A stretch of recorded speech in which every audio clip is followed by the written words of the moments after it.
Tariff पर Trump और Musk में तनाव है।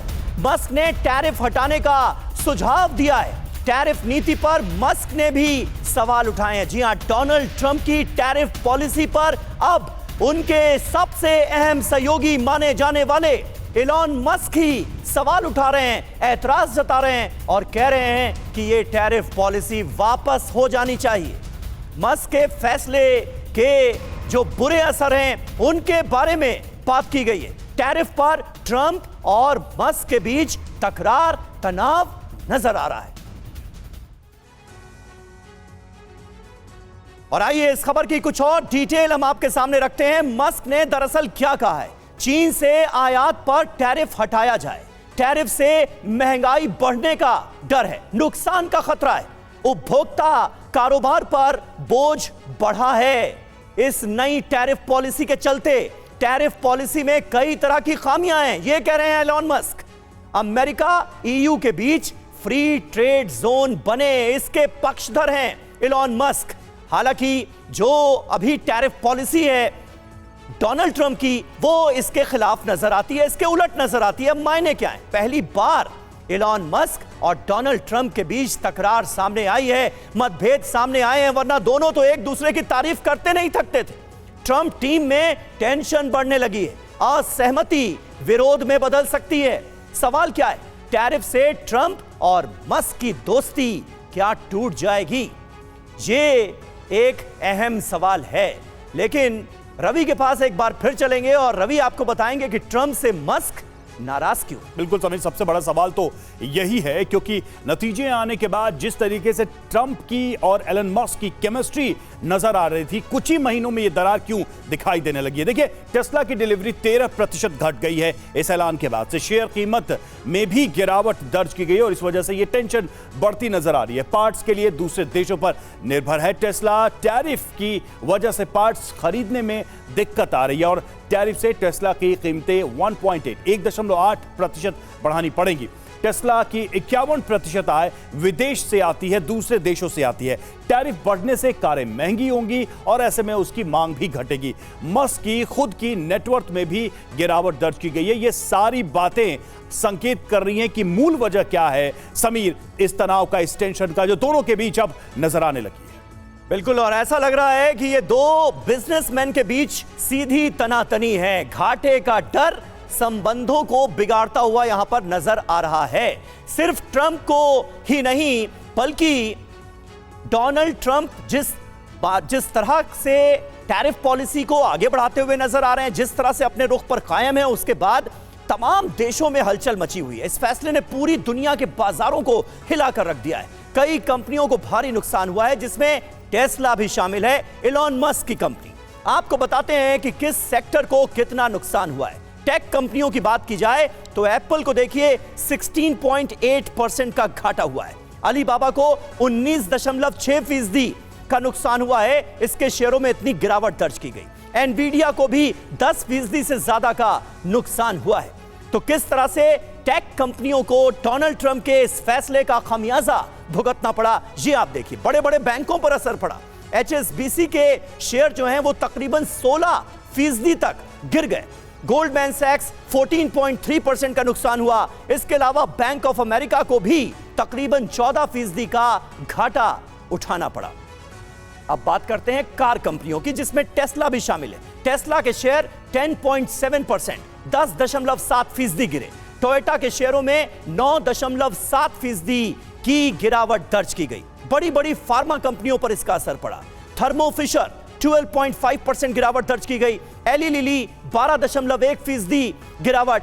एस्ट्राजेनेका 11.1% गिरावट इसके भी शेयरों में दर्ज की गई। तो बड़ी बड़ी फार्मा कंपनियों पर भी इसका असर सीधे तौर पर नजर आया।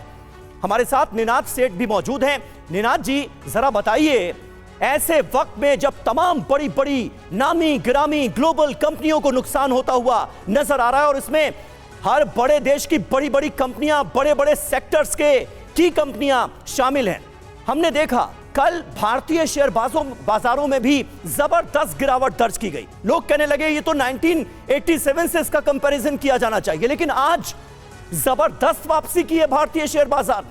इसके पीछे क्या रीजन?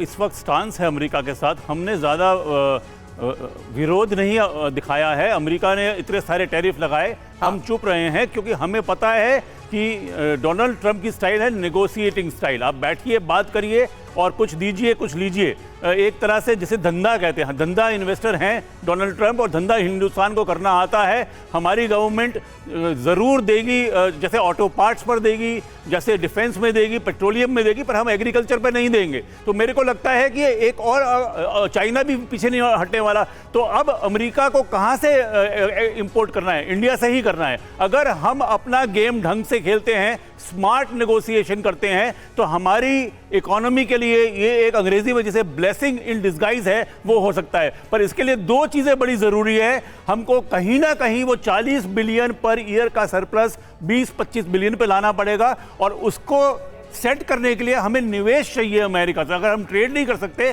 तो हम कह सकते हैं अमेरिकी कंपनियां यहां निवेश करें। एप्पल ने जैसे यहां पे बनाना शुरू किया है, बड़ी कंपनियां बनाए और उसके बदले में हम ट्रेड उनसे कम कर सकते हैं। तो मेरे को लगता है कि और हमने इसमें भरोसा करना चाहिए। लेकिन अगर विदेशी कंपनियां, अमेरिकी कंपनियां यहां बनाकर वहां बेचना चाहेंगी तो भी तो दिक्कत होगी ना, तो भी तो बीच में आड़े आ जाएगी ट्रंप की पॉलिसी। नहीं, इसमें एक बहुत बड़ी बात है कि India is not an exporting country. हमारी डोमेस्टिक कंजम्पशन बहुत ज्यादा है। इंडिया चाइना नहीं है कि पूरी दुनिया को हम एक्सपोर्ट करते हैं। India is a domestic consumption store. यानी आप कह रहे हैं कि मैन्युफैक्चरिंग का एक ल्यूक्रेटिव या एक आकर्षण ये भी है कि मार्केट भी यहीं पर है। यहाँ बहुत बड़ा मार्केट है, यहाँ परचेजिंग पावर नहीं है, अभी परचेजिंग पावर इतनी नहीं है, लेकिन सिंगल सर मार्केट है। सिंगल सर, आपके पास मैं आऊंगा अगले सवाल के लिए। देखिए, एक और बयान आया, उसके बाद मैं लौटता हूं ये समझने के लिए कि जो बात टेबल पे होती है वो सब टीवी पे ही क्यों हो रही है आज की तारीख में, और ये कौन सा बदलता डिप्लोमेटिक ग्लोबल एनवायरनमेंट है। देखिए, सिंगापुर के पीएम का बड़ा बयान सामने आया। वैश्विक व्यापार युद्ध का खतरा, लॉरेंस वोंग ने कहा है वैश्विक व्यापार युद्ध का डर है और नियम आधारित व्यवस्था का अंत, वो बता रही से सशस्त्र संघर्ष में बदल सकता है तनाव, जिसकी आशंका देखिए सबको है। वो यहां से भी व्यक्त की गई है कि ये लड़ाई सिर्फ आर्थिक नहीं रहेगी।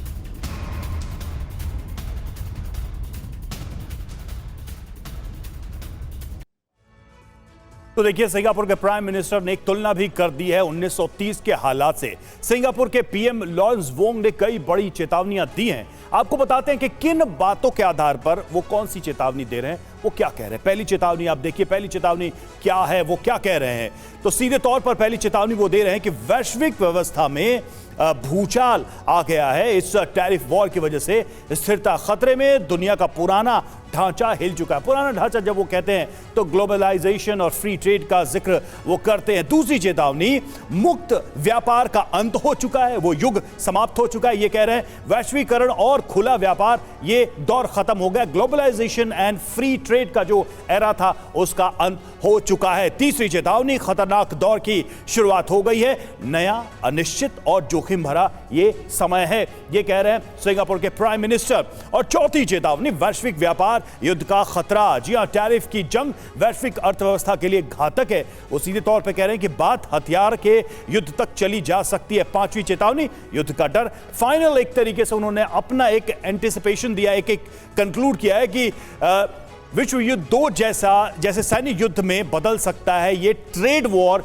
जो सिमिलरली कुछ 1930 के तनाव की तरह लगता है। छठी चेतावनी, स्वार्थी सोच से संघर्ष बढ़ेगा, ताकत से फायदा उठाने की कोशिश से टकराव बढ़ेगा, जो कि अब भी तक बयानों में दिखाई हमें दे रहा है। तो देखिए, ट्रेड वॉर कराएगा महायुद्ध, ये सिंगापुर के प्राइम मिनिस्टर आशंका जता रहे हैं। कैसे और क्या? देखिए, आर्थिक नुकसान तो इसमें देशों की जवाबी कार्रवाई होगी अगर उनको आर्थिक नुकसान होता है, और इस तरीके से राष्ट्रवाद का उदय होगा, जिसको एक टर्म दिया जा रहा अभी कि प्रोटेक्शनिस्ट जो स्टेट में कन्वर्ट हो रहे हैं।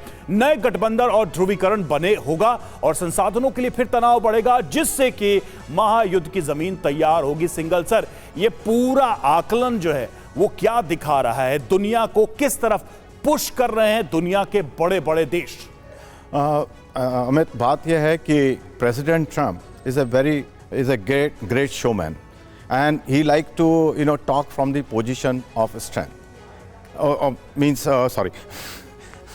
तो अपनी तरफ से वो कोशिश कर रहे हैं कि दुनिया को दिखा रहे हैं कि अमेरिका जो है अपने आप को जो है एक बहुत बड़ा राष्ट्र है, और दुनिया इनको अपने देशवासियों को दिखा रहे हैं कि अमेरिका का सब देश फ़ायदा उठा रहे हैं और वो कह रहे हैं कि हम इसको नहीं होने देंगे।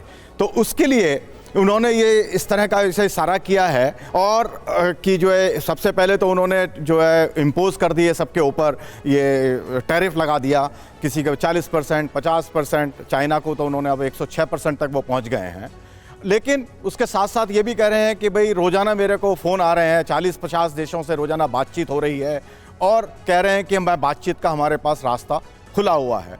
तो ये क्लियर है कि ये अपनी तरफ से वो पोजीशनिंग कर रहे हैं एक्सट्रीम पोजीशन से, उसके बाद में वो कोशिश करेंगे कि जो है जो उनकी टर्म्स हैं उसके ऊपर वो बने, उनका जो समझौते आए।